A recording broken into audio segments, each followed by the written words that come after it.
great day. What a terrible day. Let's talk about nuclear power. I don't like nuclear power. Nuclear power has a ton of advantages. For starters, it's really good for the environment. How is it good for the environment?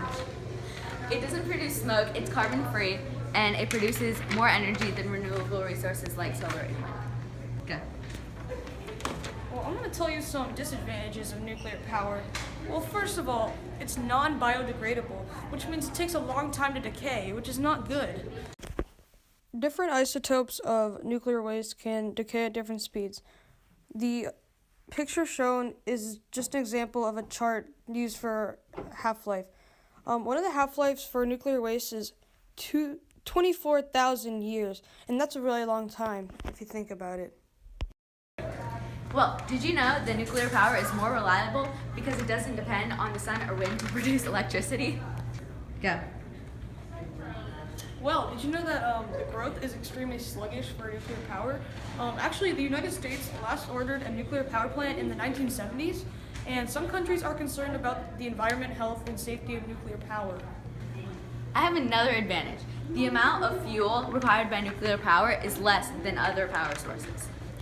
So here's a chart showing the amount of fuel used for nuclear power compared to the amount of fuel used for other power sources. And you see nuclear power is at the bottom because, like we said before, it uses less than others, which makes it good.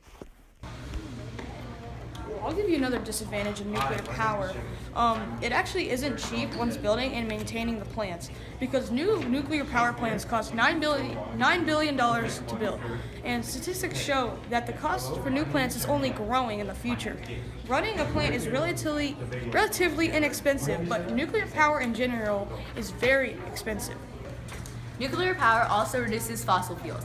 By reducing fossil fuels, we improve the air quality and help diseases and the quality of life. Well, did you know that radiation can kill? Radiation can damage human cells, and the high levels of radiation can cause cancer or mess up the internal systems. It is suspected that 4,000 people died after the Chernobyl disaster due to radiation. So here's a chart showing the amount of deaths that occurred from Chernobyl. And you see at the bottom are the years, and on the left are the death tolls. And you can see each year it's gradually getting more and more deaths per year, and mainly occurring in adults over 45 years. And children and young adults do not get affected as much. Lastly, a nuclear power station is relatively compact because it's only the size of a football stadium and the surrounding parking lot, and compared to other power sources, this is pretty small. So here's around the size that a normal nuclear power plant is, and like we said before, it's only the size of a football stadium and surrounding parking lots, which is pretty small.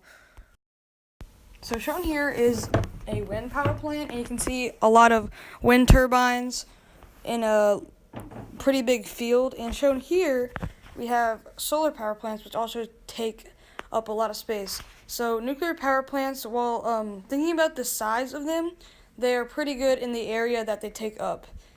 Yeah. Well, for my last disadvantage, I want to say that nuclear power is unsafe.